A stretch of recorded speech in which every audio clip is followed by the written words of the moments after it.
Assalamualaikum warahmatullahi wabarakatuh. Perkenalkan, nama saya M. Irsad dari kelas H.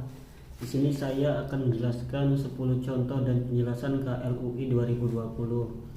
Sebelum kita melihat 10 contoh, apa itu KLUI? KLUI adalah klasifikasi lapangan usaha Indonesia, digunakan untuk mengelompokkan berbagai kegiatan ekonomi yang ada dalam lapangan usaha yang sesuai. Baik, langsung saja 10 contoh dari KLUI 2020. 1. Industri percetakan umum.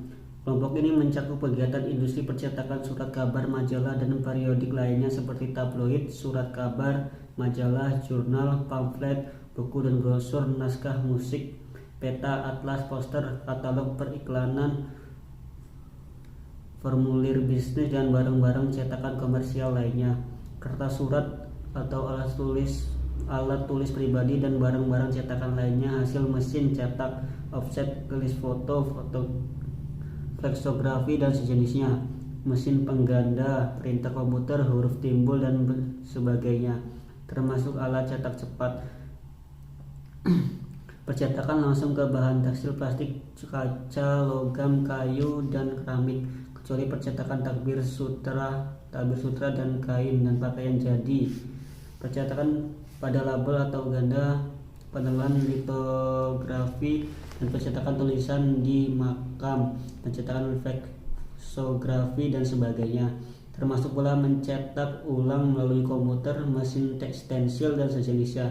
Barang cetakan ini biasanya merupakan hak cipta industri. Label kertas atau karton termasuk kelompok 17099. Yang kedua, pos universal. Kelompok ini mencakup usaha jasa pelayanan pengiriman surat, warkat pos, kartu pos, barang cetakan, surat kabar, bungkusan kecil, paket pos, wasel pos, dan giro pos, baik dalam negeri maupun luar negeri, termasuk juga kegiatan yang berkaitan dengan pencetakan, pemrosesan, dan pengiriman surat-surat bisnis, brosur, dan tagihan dikelola oleh Pos Nasional. 3. Aktivitas fotografi. Kelompok ini mencakup kegiatan fotografi atau pemotretan baik untuk perorangan atau kepentingan bisnis, seperti fotografi untuk paspor, publikasi model sekolah, pernikahan, dan lain-lain. Fotografi untuk tujuan komersial, publikasi, model estate, dan pariwisata. Fotografi dari udara, pemotretan dari udara atau aerial fotografi, dan perekaman video untuk acara seperti pernikahan, rapat, dan sebagainya.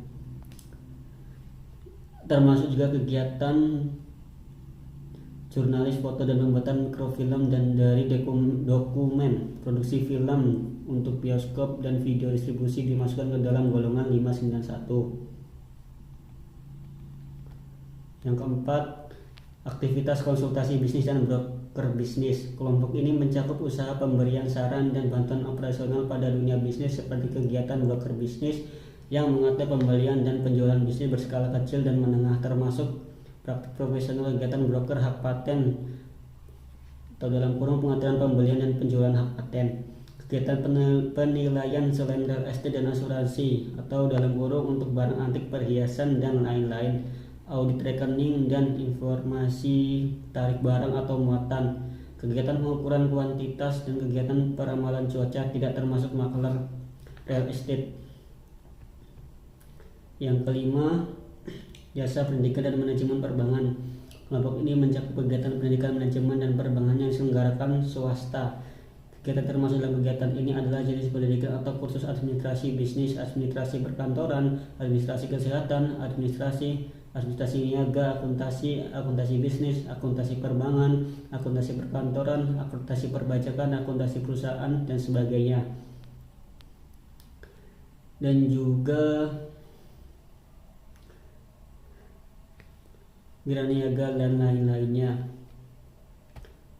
Yang keenam, aktivitas konsultasi transportasi. Kelompok ini mencakup kegiatan konsultasi transportasi antara lain penyampaian pemandangan, saran, penyusunan, studi kelayakan, perencanaan, pengawasan, manajemen, dan penelitian di bidang transportasi baik darat, laut, maupun udara.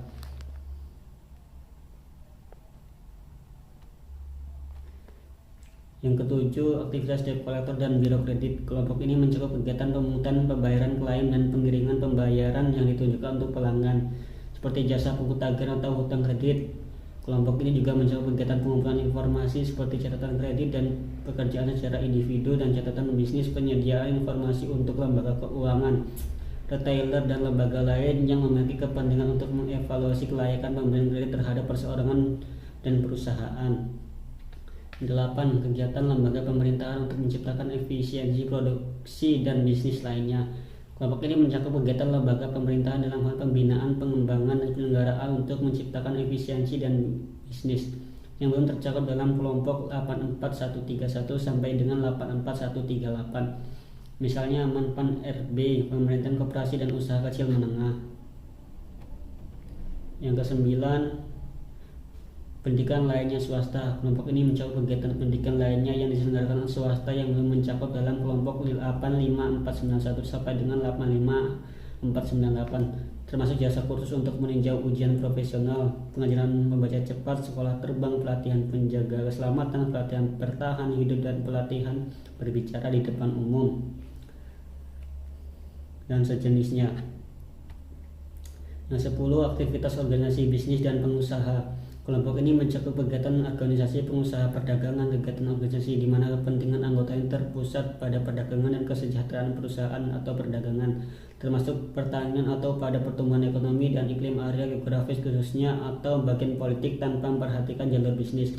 Kegiatan federasi dari berbagai perkumpulan atau asosiasi, kegiatan kamar dagang dan organisasi sejenisnya, penyebaran informasi, perwakilan di hadapan agen resmi pemerintah, hubungan masyarakat, dan perundingan ketenaga kerjaan dari organisasi bisnis dan pengusaha seperti Kamar Dagang Nasional, Kamar Dagang Indonesia atau Kadin, Ginsi, Gabungan Importir Nasional Seluruh Indonesia, Asosiasi Pengusaha Indonesia APindo, Gabungan Pengusaha Makan dan Minuman Indonesia GAP-MMI, organisasi pedagang dan organisasi pengusaha lainnya.